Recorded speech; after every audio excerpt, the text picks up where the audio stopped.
She is threatening the natural order of things.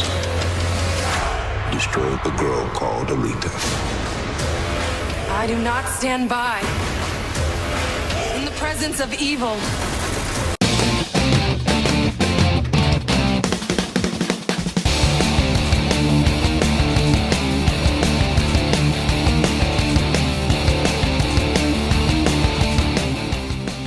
Hello and welcome to another edition of the Sub Beacon, sponsored by ExpressVPN and Calm, the #1 app to help you sleep, meditate, and relax. I'm Victor Mattis along with Sonny Bunch and Jonathan V. Last. I'd like to remind you the Sub Beacon is available on iTunes and Google Play. Just look at our podcast and search for Sub Beacon. You'll easily find us. Please subscribe, tell your friends, and leave a review. Happy Thursday, gentlemen. Yes, we're taping on Happy Thursday. Thursday. Hey, boys. It's funny. I feel like I just saw you here. JVL, you survived. I made it. You survived. 10 days alone with my children. What was the final tally on all the things? You had a running thing on Twitter. You did. It was kind of Sit funny. reps. What was it? So the over-under on Legos, the line was set at $1,500. Gentlemen, did you have the over or the under? I had the under because that strikes me as extravagant. Yeah. So this wound up as the ultimate bad beat. So we started out as a very low-scoring affair. We got to midway through having spent $0, maybe like 6 days in, 3 days in, 4 days. 4 days in with having spent $0 on Legos. And then it's like, you get the over-under on a game is 50, and you get to halftime, and the score is 3-0. And you're like, yeah, I'm cashing my check. But then the second half starts, and the teams trade and score score 5 consecutive touchdowns. And all of a sudden you're like, oh, God, it's now 38 points. This is really close. And that's what we got for like days 5, 6, 7. And then we had the snow day. Oh, yeah. And all of a sudden, that under was disappearing. You could see it receding over the horizon. You thought, oh no. And How did you get out to buy more Legos? so we drove to the Lego store. You risked life and limb to drive to Tyson's? It was Where's the Potomac Woodbridge. Mills, or? The Potomac Mills Mall. Yeah. It was a bigger risk to stay in our house without Legos. Okay. I think, All right. to everybody's well-being. You got a big enough car. You can fit everybody. That's fine. And so we get to the mall, and we go inside the mall, and the Lego store is closed. Whoa! So the mall was open. The mall was open. But the store all of itself. the stores inside the mall were closed. All of the stores? Because nobody would make it in. Except for you. What? What's the point of even having an open mall? What is the point of having the state of Virginia? What's the point of having Do commerce? you know how much snow? It was two snow days. Yeah. Well, anyway, Yeah, I so know. It was icy. We were that under was gone. We were prepared to walk in there and drop $700 on Legos.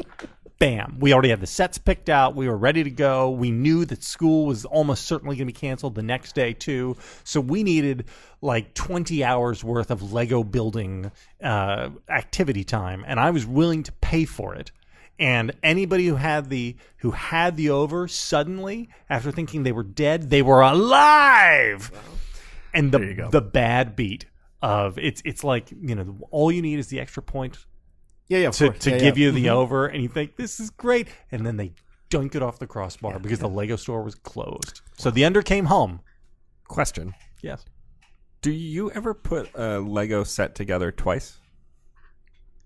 You don't understand how my world lives.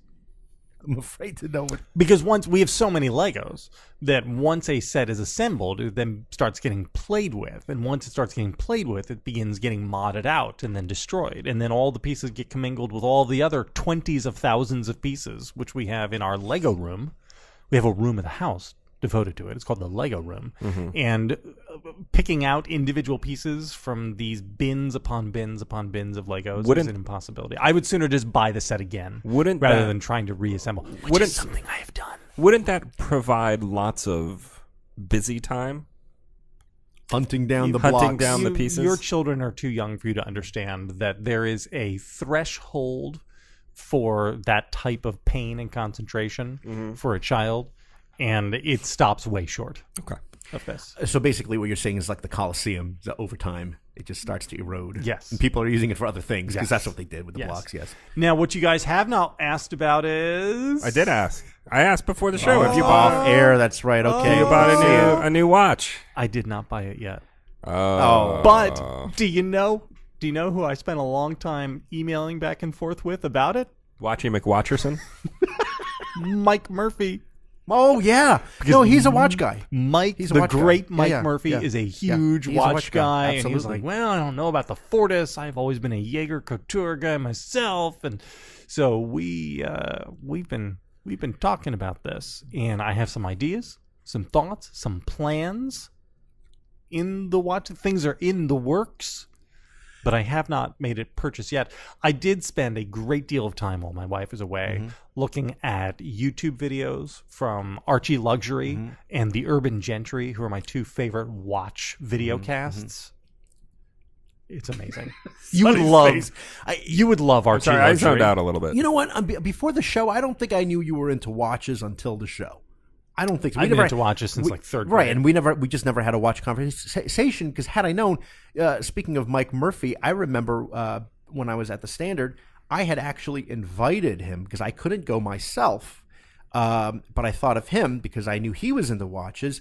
All expenses paid, German government trip to the Glashütte factory in Germany. Oh, you passed it on to Mike and not me. Yeah, I did because I didn't know you were into watches. Sonny, I what was, time is it?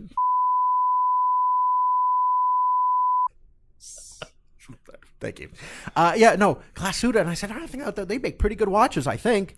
And Mike, of course, couldn't go because he was very busy. And So nobody went. Yeah. So you just found some homeless person on the street and Yeah, said, that was hey, it. would you like to go to Germany to the Glashütte factory? It was Glashütte. Maybe have a look at the Zins and while I you're think over there. They might have even done Leica, too, because Leica's the camera. Sorry. Anyway, now I know. I'm sure that invite's coming my way. Wait, again. are you a big SLR camera? SLR. There was a time in my life. Yeah. There was a time. Question. Mike Sorry. Murphy is one of these guys who you could sit and talk to him about watches. You could talk to him Cameras. about cameras. You could talk to him about shipbuilding. He knows a little bit about everything. And Do you remember where he went to school, too? That's amazing. Georgetown. Yeah. But That's back when they used to take people like that to Georgetown. Yeah, and not not just anymore. like doctors' kids. Well, we got to pour one out for Bradley Cooper. Georgetown alum didn't really do anything at the art. You know, I'm sure Great he was performance. fine after. I'm sure the after Did you party. see he the did girl okay. next to him? He Is was that his so mopey. girlfriend or his wife? I think it's his Because girlfriend. everyone's talking about the Lady Gaga Vegas thing, and he comes up there, and you see all the comments. You people, you guys need to belong together. You were made for each other. And thank you, Sonny. And then you see this woman say this in between Bradley and Lady Gaga is this gorgeous, gorgeous woman. I just don't know what Even the story prettier is. than Lady Gaga. She doesn't look like Snoopy. So here's Wow, so mean. There's so much hating here. So much hating. she's got like floppy dog features. She looks like a very nice puppy. Okay, Sonny, how are you? Have you recovered? Wait, should from, we do yes? Vic? How was your weekend first? Since we're going to talk about. Wait. But then I had won't- one more won't- watch. I and had I one won't more. have a transition from him. Oh, no. I don't know. I had what's one happening. more watch question. Yeah. You didn't get the Black Rebel from Swatch that I sent you? It has so few numbers. It's so few anything. You could barely see it. It's You like a could barely black see it. hole. I have- It absorbs all the light. Nothing can escape from it. What that- I'm looking at right now, it's so perfect for me, is a chronograph that is the official watch of the Russian space program, Oh my god. satisfying all the cravings of my commie heart. So Well, you know, Russian aviator watches. Remember those? That used to be a big thing. And when I was in, It's a Swiss watch, but the Russians signed a contract with the Swiss manufacturer. Ah, interesting. do the Swiss make good watches? They're, you know what? The Swiss obviously are known for their watches, but I'm a big Japanese watch fan. Oh. I like what they do over there in at the you. Orient. They do a lot of good things. The over there. Orient? They do a Wow. lot of good things. I have an Getting Orient. problematic over I here. have an Orient. It's the name of the brand. It's a Japanese brand called Orient. Wow. Don't know Haven't they about thought that, but about? they have to change Haven't that they now. thought about how problematic that is? They should probably change it. You know, Basel World is coming up in just a couple of weeks, guys. So wait. We're going to do a special show on it. Is Basel World different from the Basel Art Festival? Yeah, I was thinking art. Yeah. And don't they do a Basel in Miami too? I mean, Basil's traveling. You know. Yeah, Basil in Miami. That's That's what. BASIL. I don't know, That man. would be Basil. Yeah, that's a spice. Well, so this is the Comic-Con of watches. Oh. This is the San Diego You gotta Comic-Con go. of watches. You should go. You should go for the Bulwark. You can just write for them like a special report. You know what? The Rob Report. You got to do the Rob Report. I don't know what that is. Now it's like the magazine for rich people. I bet you they send somebody over there. That's insane. Okay. Rich people have magazines? Yeah, still. Sonny, how are you? I'm fine. Yes. What's on your mind, I should say, huh? Did you buy 10 Blu-ray players over the weekend? I don't know. All stocked up? I'm a little bit nervous. So the reason JBL asked this is because there was a story out last week or maybe the week before. I think it was out the week before because we were going to talk about it last week. But the Samsung is getting out of the Blu-ray manufacturing game, at least in the United States. They're not going to sell any more Blu-rays in the United States, which I find deeply troubling because I am I'm the last man on the island, waving my flag saying I need discs. The streaming is no good. I like to own the things because then they can't be taken away from you if they're in some sort of digital cloud, which happens all the time. As Father Harrison, All the time. a loyal Sub Beacon listener, was complaining about how a movie he had watched had disappeared from his iTunes library, and it's still there. He can buy it again. But what's the point? They if want it's just you gonna to- if it's just going to disappear again. End user agreement. Yeah, we'll get to that in 1 second. So I did not run out and buy like 10 Blu-ray players to stock up on. So I have them. Like the crazy people who went out and bought all the incandescent light bulbs. Yes, right. I'm not one of I assume you did that. No, I believe Richard started. Okay. But they still sell them, so that's good. I mean, No. I'm pretty you can't sure buy them anymore. They sell them. I read somewhere that they sell them as like heat lamps. They sell incandescent bulbs as Don't heat give it away, lamps Sonny. Don't tell them. Okay. to get around go it. ahead. Anyway, Samsung, who I would say along with Sony make the two best like entry level Blu-ray players in the market, are getting out of the Blu-ray game. And I saw this and I was like, God, I think this means I need to buy a region-free Blu-ray player right now, because if they're going to start phasing all of this out, I want to make sure that I can still get this thing that I need. So as some of you know, Blu-rays are coded by region. They sell. Vic knows all about that. They sell movies. They sell movies that you can either watch in Asia, in Europe, or in the Americas, essentially, more or less. And Region 1. I have a fair number of discs that I want to buy that are not region appropriate. So to get around this, they sell region-free Blu-ray players that they're kind of. How much do they go for these days? They're I have actually- not priced a region-free Blu-ray player in a long time. I would say they're roughly this. They're more expensive than an entry-level Samsung Blu-ray player, but not extravagantly so, like $100, $110, something like that. No. $120 maybe. I mean, it depends on which one you get. There are nicer ones, there are less nice ones. But I'm like strongly considering getting one because this is all very disheartening to me. Now, JBL, you have a whole thing on the end user license agreements, which is one of the reasons why Nobody reads them. Which is one of the I reasons. got to get my song. I'm clicking. Okay, I agree. Which is one of the reasons why people should avoid streaming media and downloads, Except for if they can. podcasts. Well, I One mean, exception. yeah, it's not like those ever disappear. Oh wait,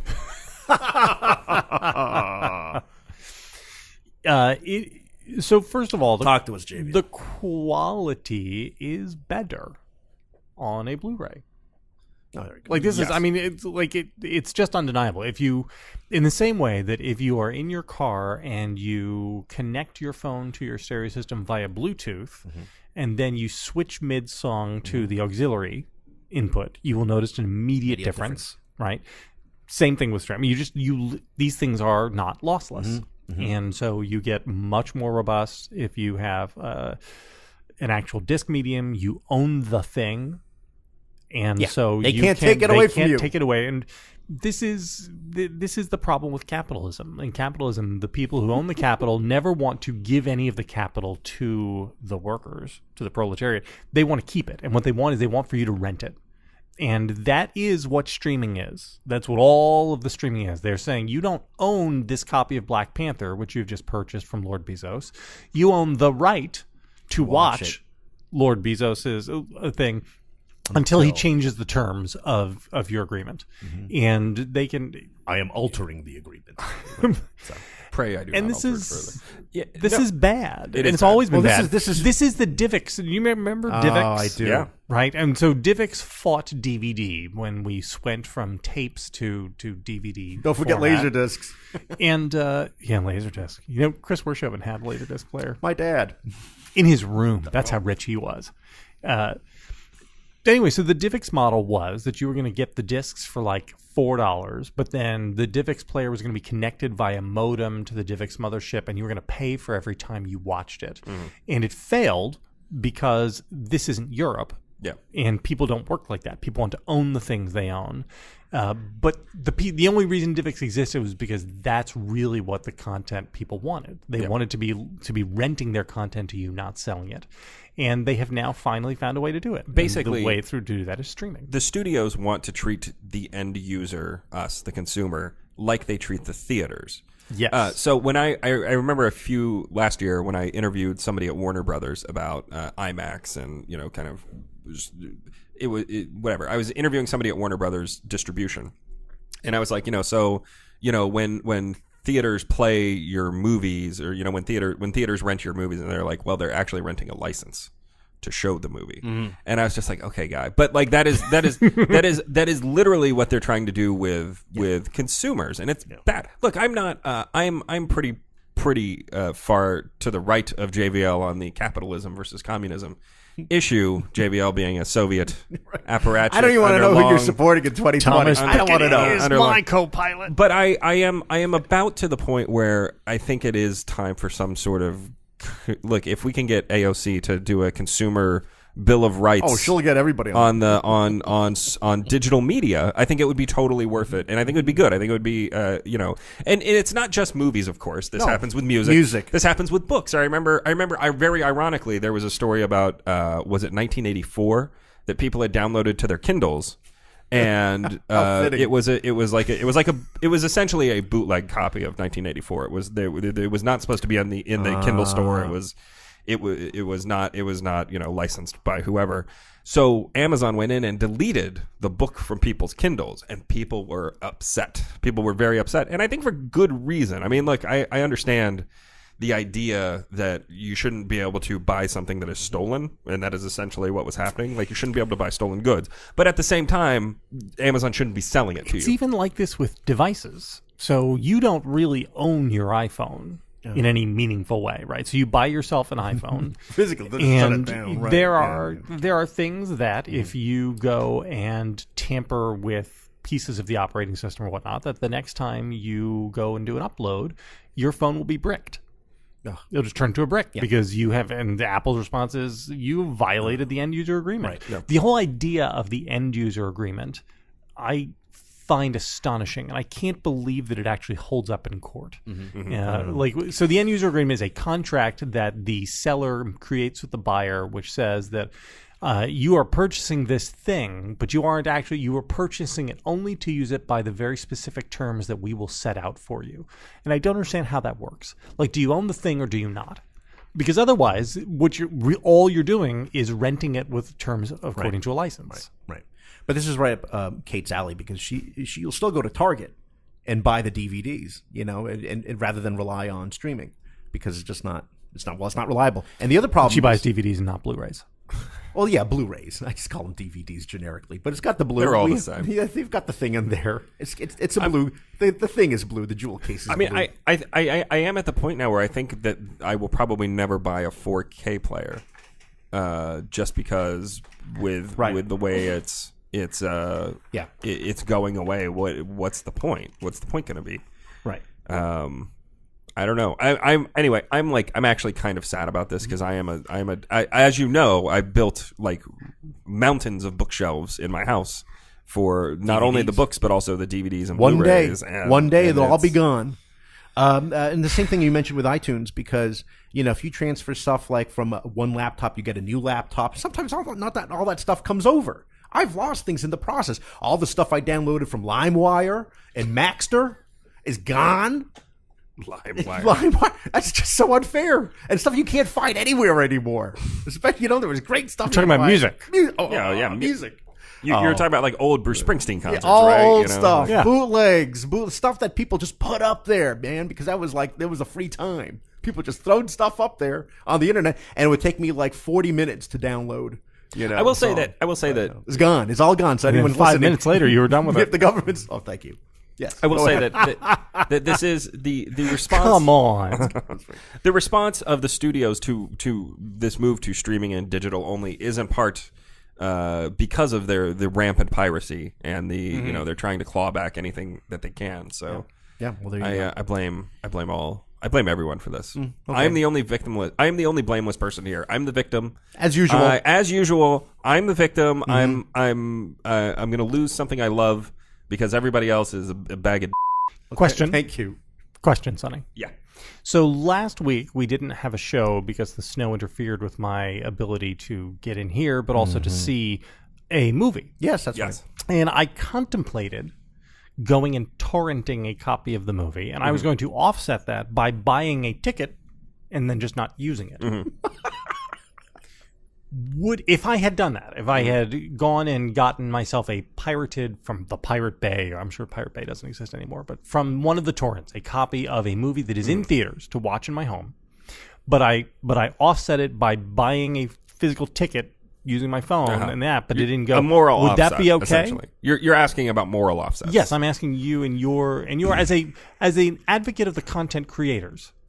I would say that is probably it is less objectionable than torrenting it and not buying a ticket. I would like say carbon it's offsets. still objectionable because you are still contributing to the marketplace where this sort of thing is an effective mode of transmitting illicit materials. What if I bought 2 tickets and didn't use them? Well, it's the same. It's the same problem. I mean, No, no matter how many. now I'm compensating the theater goers even more. Now what I'm saying is I understand that what I'm doing is wrong, so Right. I would like to pay you a premium. Yeah. Well, if the theaters wanted, if the distributors wanted you to be able to pay a premium to watch a movie in your home, they would offer that service. They are still the content owners, and they still should have some say over how you experience it. Fair enough. I'll tell you what else I would pay a premium for. I'd pay a premium to never have to see the trailer for Us ever again. If there was an upgrade for the ticket and it said, for an extra $5, we won't show the trailer for Us, That's it. It's you. You're raising your hand. take my money. I was talking to Sonny about this because he said what movies are coming up, and he mentions Us, and he goes, "Well, JVL's not going to see that movie. The trailer Well, was it's too much. so- The trailer was too much for you." That is a scary effing movie. You know what though? Honestly, I'd still No, am I wrong? Like I would the still. kids, It's terrifying. the It looks moves terrifying. weird, No, it looks the terrifying. yes, Everything about it looks Rorschach terrifying. mask. I don't Everything know. about it looks honestly, scary. if you had a choice, you had to see one movie: Pet Cemetery or Us. Us. Yeah, I me would too. definitely I watch definitely Us. watch Us. Pet Cemetery. The problem with Pet Cemetery is I read. We're getting way off topic here. I read Pet Cemetery for the first time about 2 years ago when my daughter was like 1.5 or 2, and just like that's a good choice. just starting to like amble around the house, and I was like, yeah, sure, this is a good time to read Pet Cemetery about the child who wanders into the street and gets swacked by a 18-wheeler. 18-wheeler, by a big rig. Anyway, the trailer for Us is terrifying. It is. It really is. It's disturbing, but he's pretty good stuff. Pretty good. He must know what he's doing. Do you think Key ever gets mad that Peele is now like the senior partner in Key and Peele? Well, Key's a really good actor, though. He's an okay actor. I think he's pretty great. I think he's Every time I see him in something. I think he's like a barely fabulous. above replacement comic component to any. No, I think he could do just about anything. I would put him in anything. You I put think him in he's anything? He's a great screen presence. one thing we forgot to mention in last Monday's Oscar episode. Yeah, 3 days ago. So, Vic, were you actually watching the Oscars? Yes, So most of it. Did you see the commercial for the new Scorsese movie? No, I saw the ones. Well, I know I saw the Rolex commercials with Scorsese and James Cameron. No, so there's a commercial for the Scorsese movie that's coming out on Netflix. What's it called? The House Painter or something? Oh no, I didn't see it. or whatever it's called. I can't remember. But the commercial was just a series of title cards. Like from the director Martin Scorsese, re-teaming with blah blah, and it's just like words against a black screen. It's obvious that they don't have any usable footage from this film yet, and because they're doing all this de-aging stuff. And I was like, oh, is that what they're? I was like, are they? Is this an intentional thing where they're going to surprise us with the impressiveness of the effects? It's because they're not ready. Or is it because they just don't have anything to show us yet? Yeah.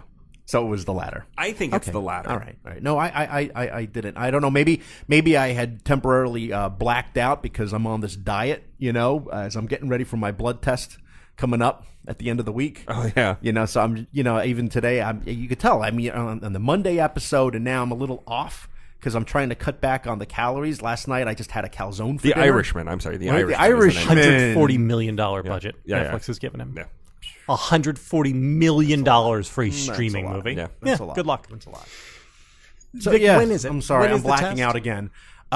Friday morning, and so I don't even know if I can make it to that. How's your gout? I thought I felt a twinge the other day. We had gone out to dinner just to be friendly. I had a beer. You're never, gout sufferers should always stay away from beer or a lot of beer, and so I worried about the twinge, but I'm fine, and I think I'm being, hydrating whenever using the bathroom is good, and flush out the system, and exercise is good. But but the other day I'm trying to do sort of more RG diet. Oh, it's not even Lent. It's not even Lent. So what will you give up for Lent then? Well, this is well, I usually give up playing Civilization for Lent, but we'll talk to that next week's episode. But for the RG, for example, over the weekend I had one slice of pizza instead of two. Reduced gluttony. That's Look reduced at that. gluttony. And but I just Where'd you get the pizza from? the Italian store down the street after we went bowling with my son for his Did you go in birthday, there and two go, of his hey, buddies. gabagool, Gabagool. gabagool. I said, Hey, oofa. oh, oofa, Oofa. How about that green book? Ooh. Mingia. Oh, Mingia. marron. I got something for you. Gots. Okay. So I got so anyway, but I'm just focusing on What would getting happen through if this you one. walked into the Italian store and talked like that? Well, I don't know, because how many of the people at the Italian store are actually Italian? It's Arlington, it's not Jersey. In Jersey is a whole different scene. Jersey, every other block there's an Italian store or a Chinese restaurant. And the people actually talk that way in the Jersey Italian That's store. right. But I'm telling you. Here. Here it's different. Here it's different. This is a couple generations later. But yeah, I have friends up there whose mothers will still call me, and fathers will call me Victor. That's hey Victor. So Christopher. So anyway, That's a Sopranos reference. That's a great Sopranos JBL. reference. That's a great Sopranos restaurant reference. I'm losing focus here. we are all over the and we're place. all over the place. So anyway, I'm just hoping for. And once I have the blood test coming up, and then the following Tuesday is the meeting with the doctor to discuss the results. But not only that, but they weigh you at that. So I really have to keep down the weight. But fittingly, it's going to be on Tuesday, Fat Tuesday. So I have the morning meeting, and after that, it's going to be nuts. It's going to be like martinis and steak and calf's liver and fried chicken. So it's going to be like a Friday like lunch. a normal Friday for me from a couple of weeks ago, but not in the last Because week. what matters to your health is not how you're actually doing, but how you present for 5 minutes at the doctor's office. Yes, JVL. Yes, JVL. And after that... Pray for his children.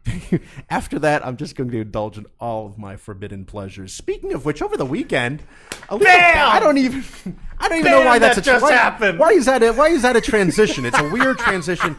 Over the weekend, Alita Battle Angel fell to second place with 12 million because I didn't know how to transition to How to Train Your Dragon, The Hidden World. But that came in first place with $55 million, $55.5 million. And that's a 2-day. This is crazy. And the Lego Movie 2 stayed in third place with 10 million. Box office thoughts. It hasn't been a good 2 weeks for Alita, has it? No. We'll talk more about Alita in a bit. What happened? I'd like to highlight fighting with my family. Are we going to talk about this next week? Maybe. Do we have to? Well, it's a wrestling movie. I felt like I saw the whole movie watching the trailer. That's another one where it's like they show you, I wonder if the brother's going to get in. Oh, I guess he doesn't. Okay. Here's why I find the movie interesting. I read your review. Maybe we I read won't. your review. Yeah, thank you. You edited it. Thank you. What's the Venn diagram on those two statements? Well, there's you know what glasses look like, kind of like that. So I maybe we don't have to do a whole episode on it. I find it interesting, not so much as like a piece of storytelling or a piece of filmmaking, because it's pretty mediocre on all those fronts. It's like a very standard underdog story. It is totally acceptably directed by Stephen Merchant, who I think is actually deeply funny. I like Stephen Merchant a lot. His shows with Ricky Gervais are all fantastic, and he's the credited director on I think all of those shows on the British Extras and on British The Office Extras and the other things he has done with Gervais. So I like Stephen Merchant a lot. He's in the film very briefly, but so it's about the WWE diva Paige, who comes from nowhere in England, a family of wrestlers, and they have some little podunk league in Norwich, and she comes to join the NXT program, and it's a big deal for them, obviously. But her brother wanted to be a wrestler, and now he'll never be a wrestler. And then she goes out and defeats the Diva champion AJ Lee. Remember AJ Lee? I remember AJ. To strip her of her title that she had held for 500 million days or whatever. Somehow I knew this whole story, even though I stopped watching wrestling years ago. Anyway, the film is fine. It's totally acceptable. The Rock gets top billing as star, even though he's in the film for about 5 minutes total, maybe 10. And he also is the top line producer. This is a Rock passion project. And what's interesting about the film is that it is not a particularly grand piece of cinema, but it is a very real effort at myth making and trying to rejigger this idea of wrestling in the public consciousness. So like when people think about wrestling, they think about old wrestlers dying from steroid use. Darren Aronofsky. They think of like trashy soap opera for dudes. They think of scantily clad women, terrible endings, Chris Benoit, et cetera, Hulk Hogan, even right.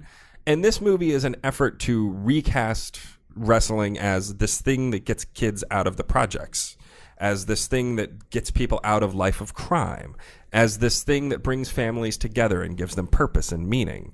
And The Rock plays this kind of saintly figure, giving all of these opportunities and chances to people. And I have never been more convinced in my life that The Rock is running for office than when I was watching this film, because it is 100%. It's 100% a piece of like personal and professional mythologizing. So that's why I find it interesting, and I'd be curious to get your take on it, because again, this is a WWE Studios film. This is essentially an $11 million infomercial for WWE and all the good they do in the world, and all of the characters are they're portrayed at first as like heartless or mean, but they all have really good reasons for doing what they do. Mm-hmm. They have these WWE divas who are like clearly ex-strippers or whatever, and like they're there and they're like making fun of, and Paige is like they're making fun of me, and they're like, no, we're not, we're talking about how much she loves her daughter and wants to do this so she can provide a life for her child. And it's like it's just so this touching. Whole thing, it's every time you think somebody is bad, they're good. Every time you think somebody is on the also is conspicuously absent from this film is Vince McMahon. Totally absent. Is he in the credits at all? I didn't sit through the whole. But he's not. No. He is nowhere to be seen on screen. And there's even a moment in the film where it would actually make a lot of sense for him to be there. Paige is at WrestleMania. She's given this chance to go do the WWE, fight, whatever. And it's like a shadowy skybox at WrestleMania. And there's a guy out. There's like a big beefy security guard out front. I'm like, okay, this is where Vince McMahon's going to be like, no, you're going to go out there and but no, it's The Rock again. The Rock just dispensing all of these career opportunities. Anyway, I find the whole thing very fascinating, again, as a piece of corporate mythologizing more than anything else. Okay. I'm into it. So he's running for president. He's running for president. We don't have to talk about it. I've said everything I want to say about it. But okay. But it's something when it's on cable, when it's on BitTorrent in the Pirate Bay. Oh, good. Check it out. Good. But you did see Alita, yes, JVL? I saw it. Did anyone else see it? I saw it. Did anyone else see it? Alita, Battle Angel is the titular story of a 26th century budding hunter warrior. Or at least she wants to be a hunter warrior. She's got an unfair advantage, though. Martian technology. Her fellow bounty hunters don't think that's legal. I say she's barely legal. But allow me to give a full-throated defense of Alita, or should I say Lolita. FBI, this is a raid. I'm serving an arrest warrant for the Eastern District of Virginia for first-degree perversion. Okay, what's happening here? Mr. What is this? Gene, Ow, come with ow, me ow, right ow, now. ow, don't take my phone.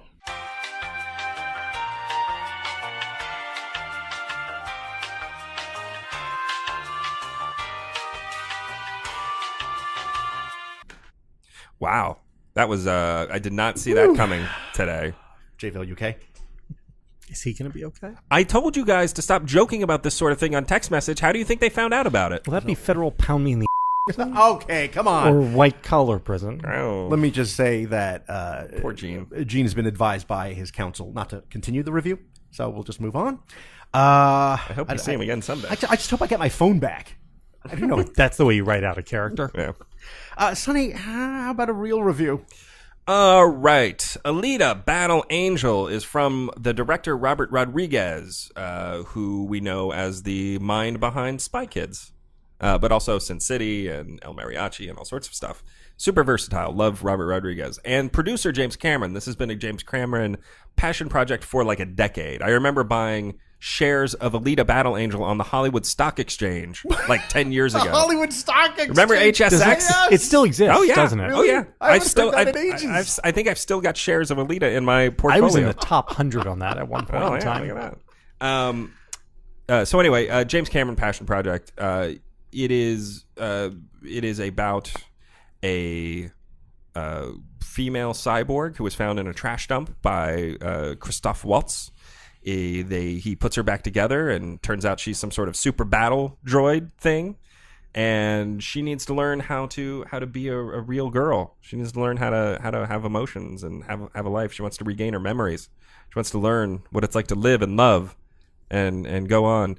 That was so nice. I enjoyed this movie. I don't love it because it has this kind of shoehorned in Are you kidding me? love story that is like the hallmark of every James Cameron movie, and it doesn't really work here. But I quite enjoyed all of the action sequences. I quite enjoyed all of the fights. I liked the world building. I liked this world that they're living in, and I enjoyed it. I had a good time in the theater. Okay. Thank you, Sonny. I wanted to share further thoughts, but I need to collect myself and calm down. In the meantime, JVL. I need to calm down. This is your greatest troll job ever. What are you talking about? I can't believe we'll get to that. So our friends at calm.com are back to sponsor us again, which is wonderful. Calm.com, that's CALM.com. Calm.com is an app for your phone, and it gives you an enormous library of guided meditations and sleep stories. I actually tried one of the guided meditations over the last week when I was having a particularly awesome moment with Flash and G Money, and it helped. It was great. But what we really used were the sleep stories. The sleep stories are what I use to put my children to bed every single night. We've been using them for years at this point. We pay for it full freight. I'm like the president of the Calm.com fan club. Allow me to play for you, boys, the story my girls were listening to most over the last 10 days. This is The 17th Princess, which is being narrated by Stephen Lyons. Good evening. My name's Stephen, and tonight's story is a fairy tale called The 17th Princess, written by Chris Advanson. So good. What a deep bait. So good. And just a little bit of a hint of an accent. And so with the sleep stories, the library is always growing. They're adding new ones constantly. They have these beautiful voices, people who are narrating. A lot of them are actors. And the app is so simple that your kids can even work it themselves. So we have, for my girls have the Calm app on their little iPods that they use so that they can set up their own sleep stories. Even my niece, who is 18, no, I guess she's now 2.5 now. She sets up and chooses her own. She actually is super into the 17th Princess right now too. And It's amazing. It is like Benadryl for your children. And I find myself frequently choosing, when they ask me to be the DJ, be the sleep story DJ, I will choose like by length, because they're all identified. It tells you this one's 12 minutes, this one's 25 minutes. And so if I think they're especially sort of a little bit wound up and I don't want them to be, I will choose a longer sleep story for them. They're amazing. They put the kids to bed. My girls can't sleep without them. It is, if you have kids and your kids are not the world's best sleepers, you should have calm.com. Right now, Subbeacon listeners are going to get 25% off of the Calm Premium subscription. You just go to calm.com/subbeacon. That's calm.com/subbeacon. It gets you unlimited access to all of their content. It's absolutely worth it. It would be worth it without the discount. It would be worth it at twice the price. So if you've got kids, go do it. Again, that's calm.com/subbeacon and get your kids to sleep. Thank you, JVL. So, Sonny, I can tell JVL was curious about this. You liked it, but you didn't love it. Yeah, I liked it, but I didn't love it. My problem with it is that it sets up this whole world. It sets up this sequel that we'll never see because the movie is kind of tanking. Much like the end of Flash Gordon. JVL, what did you think about the movie? Terminator Jailbait is a film from Roger Rodriguez. It's terrible. It's not a movie. What do you mean it's not a movie? It's not a movie. Oh, I thought you were going to say you loved it. I wasn't sure where you were going with that. Okay. I don't want to disappoint you, Vic, but don't go Googling Rosa Salazar. She doesn't look like Alita. The movies have a beginning, a middle, and an end. Yeah. This movie has a beginning and a middle, and then it ends. There is no end to the story. Agreed. The central conflicts of this movie are, 1, she has to understand who she is. 2, she has to get into the Sky City or whatever it's called. And 3, she has to defeat Nova. Is that what the Sky City bad guy is? Yeah. Nova. Those are the 3 central conflicts. None of those are resolved by the end of this movie. Yes. Instead, we devolve into this weird rollerballs type thing called Motorball, which doesn't make any sense. It is a game in which people are allowed to do anything they want. They can just kill each other while they're playing the game. Yeah. It's like gladiatorial combat. Well, except... Or like the one in Harry Potter. What's it called? Quidditch? Quidditch, sorry. It's nothing like that.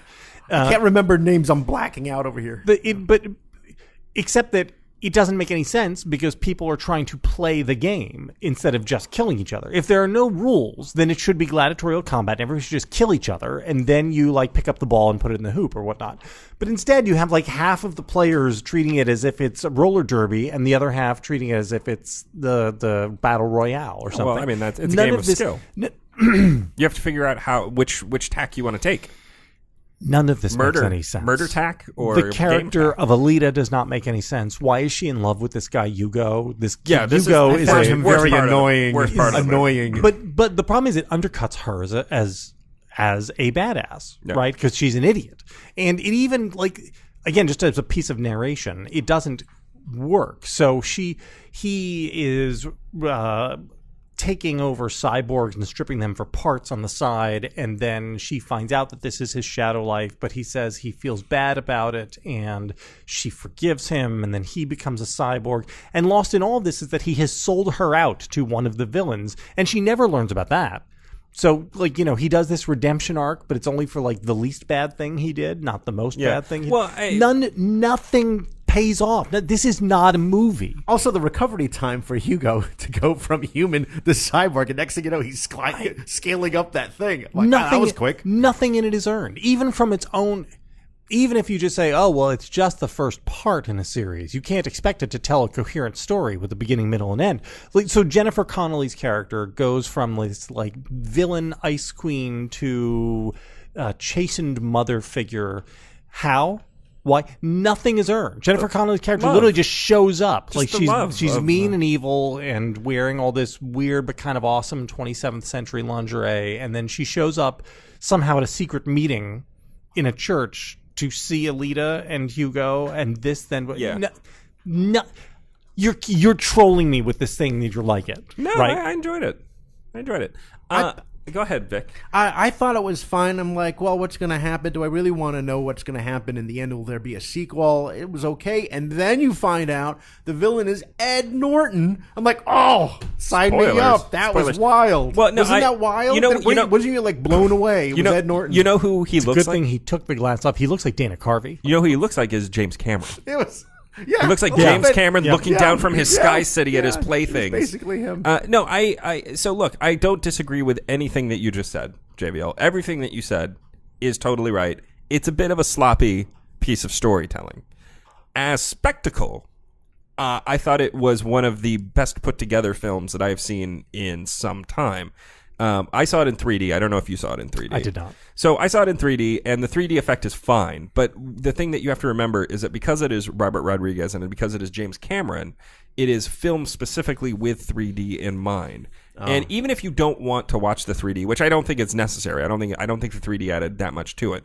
What it means is that they have filmed it in a very exacting and very specific sort of way where shots are established. It's not this shaky handheld thrown together in the editing bay crap that you get all the time. It is a very well thought out and filmed and executed series of set pieces.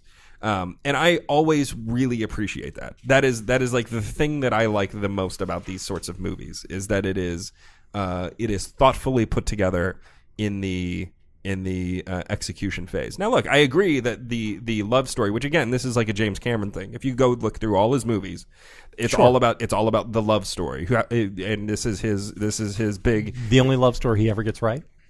True Lies. Husband and wife. Basically, it's a great yeah, one. basically. It's a great one. It's a great one. The husband and wife. Also, Aliens for the little girl, but protecting Newt. But this is James Cameron's biggest innovation. It doesn't have anything to do with 3D or filming in Avatar and all that.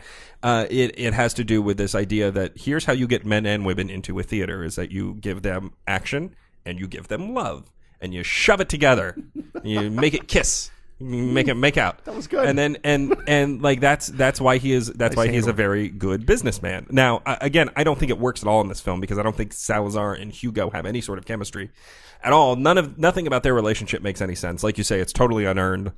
You could have gotten rid of all that and instead focused on literally anything else. Jennifer Connelly. Give Jennifer Connelly a real character arc. More Doc Ito. Monster hunting with Doc Yeah, Ito. totally. That would be great. Christoph Waltz is very good in this movie. We Christoph haven't Waltz really is great in everything. We haven't really. He's really good. Okay, Igor. That That was pretty good. Thank you. That's his Austrian accent. Accent. Sorry. We haven't really discussed the fact that Christoph Waltz wields a rocket-powered sledgehammer. It's very lightweight. It's not rocket powered. It has a lightweight. torch on the side of it. It's No, a sledgehammer. It's a I think rocket. it It's a helps to rocket. propel. It's It helps to propel the it's a jet swing. propulsion hammer. How is it that he, as a fully human guy, is able to function as a hunter warrior? Well, because he's got that hammer with the jet engine on the back of it. Here's okay. On the one hand, on the other. Okay, so the problems I had was this movie reminded me a lot visually of Ready Player One. It looked like it. Also, the villain Gruishka reminded me of IROC. This very large, large-headed, large-bodied sort of villain. You felt sympathy for I him. felt sympathy. I love Gruishka. Voiced by the great Jackie Earle Haley. I love that guy. He was a great child actor. So, I mean, it Great was... Rorschach. Yes, and so that part I thought was weird. However, in defense of Alita, two things. One, as you mentioned, Rosa Salazar is like over 30 years old. And number two, Alita's character is over 300 years old. Okay, so she's old. You're not into that. I'm just saying, there's nothing wrong with it. It's a 300-year-old Woman. Woman. If loving a 300-year-old half Martian is wrong, then there you go. You know, Sonny, you said you liked the world building. Yes, I like it. I like this trash city that they live in. I wanted to like the world building because world building is very important to me. But I thought this was incredibly sloppy. None of it makes sense. The economics of it, in a world where cyborgs are everywhere, cyborgs would be the overclass, not the underclass. And here it's the opposite, where the cyborgs are sort of the people who are street criminals or bounty hunters, and the humans are the people who are scientists and the upper. I mean, cyborgs are looked down upon as being sort of monsters. Why would that be? It should be economically. It should be much more expensive to be a cyborg, right? And you can do all the things that the humans can't do. And so this was a central problem. Nobody wants with to the look like a world monster. building. JBL. Nobody wants to be turned into a monster just because it gives you some blades for hands or whatever. I loved all the little hunter warrior guys in that bar, like the guy with the dog pack. Yeah, I loved them, except that none of them then did anything. Well, they had that great fight. But the characters, so they introduce all these characters. Literally, they take It's a set 30 design. seconds of screen time where they, and that's Screwjob, and that's Dog Handler Man, Yeah. and so they introduce all these people, and then none of them do anything. Then they fight. I don't understand what more you want. Well, it's interesting. I actually went to the theater. I brought my son because I thought he might like it. He didn't like it. I think he was like, he got a shrug. He was also like, Dad, why are you wearing a trench coat? So like, and sunglasses. Well, that's weird too. But no, he was not. He was nonplussed. I think that would be the JVL word for it, is nonplussed. But I thought it was fine. But as you know, and you've talked about this before, anime does not do too well. This is not in anime, the box it's office. manga. Oh, is it? This is like another discussion that we should have. Manga this is versus from anime. Manga. This is from a manga classic, and I consume a lot of comic books, and I consume a lot of comic books in all sorts of genres. I love the superhero stuff. I love indie books. I love straight graphic novels, some of which are done now by like just sort of independent artists like Killing and Dying or comedians. I have never gotten the manga thing. I've tried a couple times. It's black and white. The shapes are weird. You've got to read them from back to front. What's the difference? Like Hebrew books. What's the difference? I don't understand the question. Of anime versus manga. Anime is like cartoons, Anime is cartoons. and manga is comic a books. comic book. Oh, okay. Sometimes a manga comic book will be adapted into an anime cartoon, for instance, Dragon Ball. Yeah. Was a comic book first, and then it became a TV Are show. either of you? So, Victorina, you're not a manga guy. No. Sonny, are you? No, I read Akira when they released Akira in English, I don't know, 15, 20 years ago. I bought that set, and I was like, yeah, this is fine. It doesn't do much for me. And I don't know why, because I love Japanese stuff. I love Japanese watches. I love anime. Star I Blazers. like anime a lot. Do you What like was anime? Ghost in the Shell? So Ghost in the Shell is... It was manga and then anime, right? Yes. And Ghost in the Shell I loved. This struck me as just poor man's Ghost in the Shell all over, right? I mean, Ghost in the Shell, all of us really enjoyed that, right? Yeah. Oh, come on. Don't go giving me the, they're basically the same. Yeah. No, I think Ghost in the Shell is probably better. I think Ghost in the Shell is probably better. Probably better. Ghost in the Shell is better because it keeps the like love story stuff very much on the back burner, right? It's not until the end that you find out that ScarJo and Michael Pitt were like into each other in the before time, in the long ago. That's not the only reason that it's better, Sonny. It's among the reasons. Oh my God! I mean, the problem you like the world building. The world building is fine, but it's basically just a Blade Runner knockoff. Okay. No, it's talking back to Blade Runner. It's just Blade Runner, but but like newer Blade Runner. I have a question for both of you. Yes, JVL.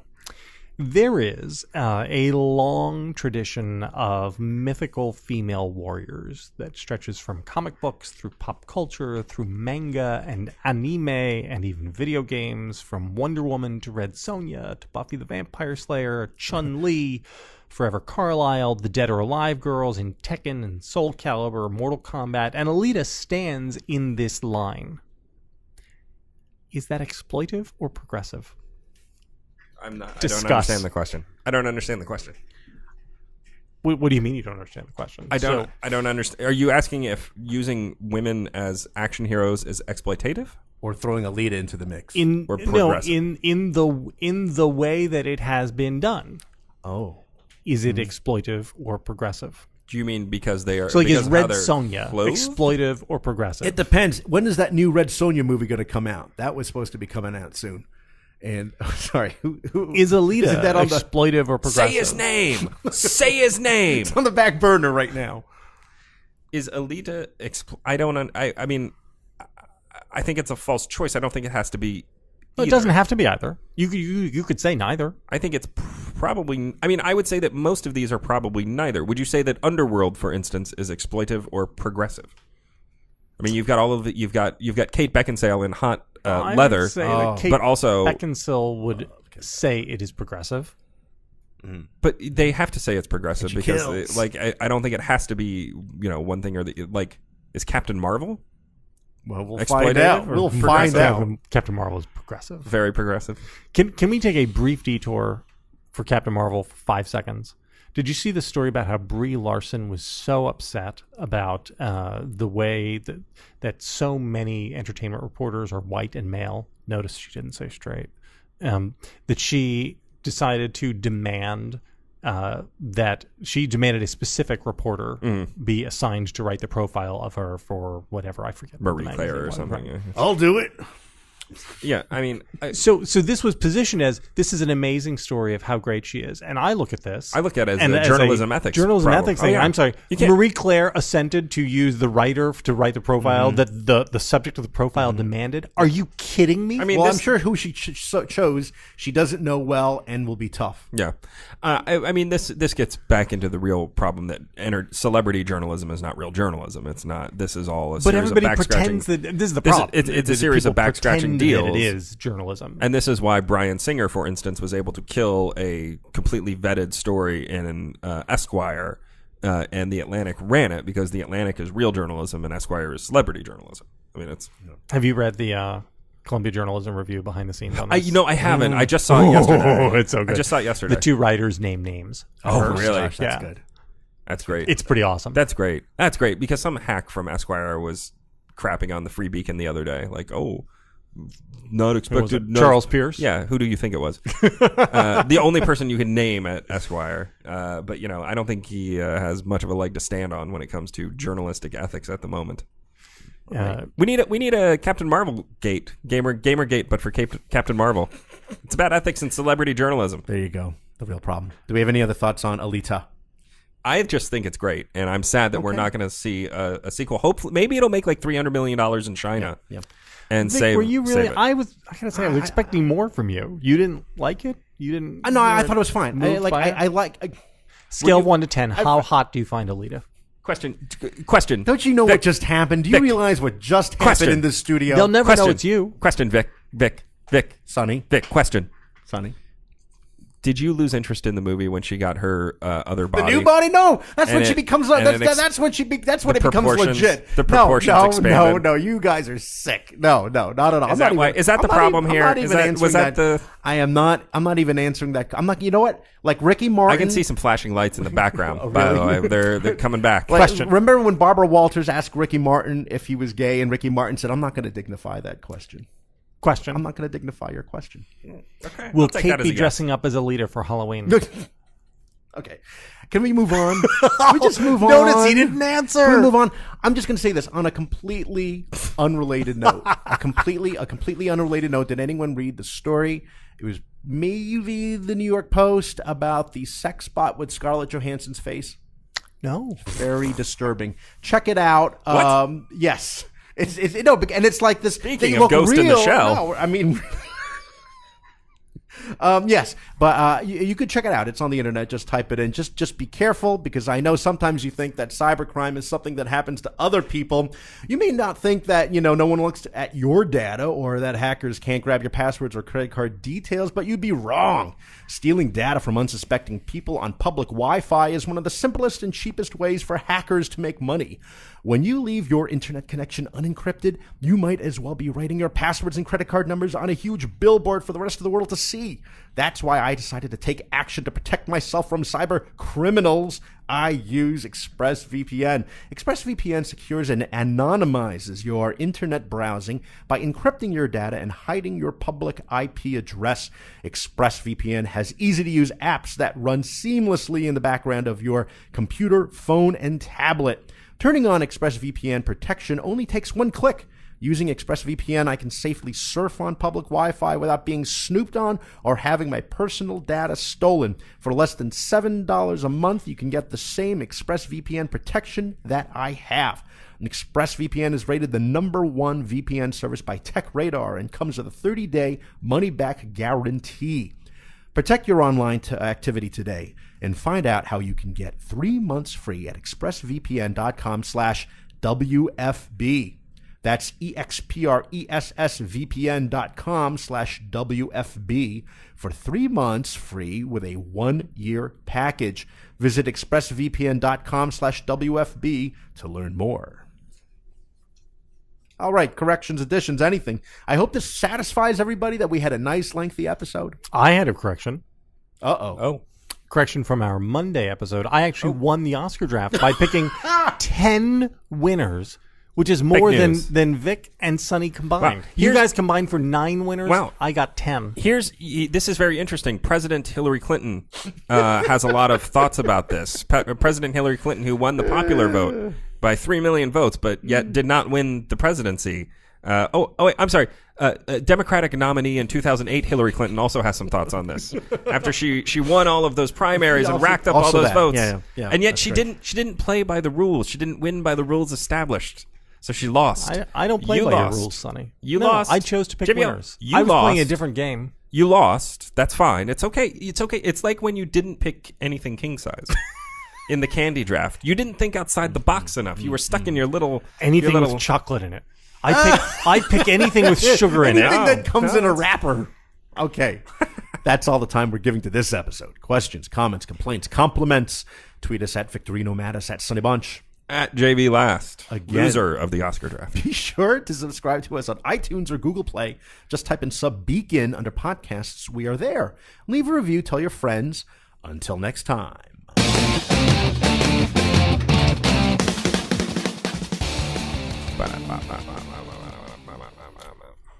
I had something happen to me at boy. Alita Battle Angel that my has gosh. never happened to me in a movie theater before.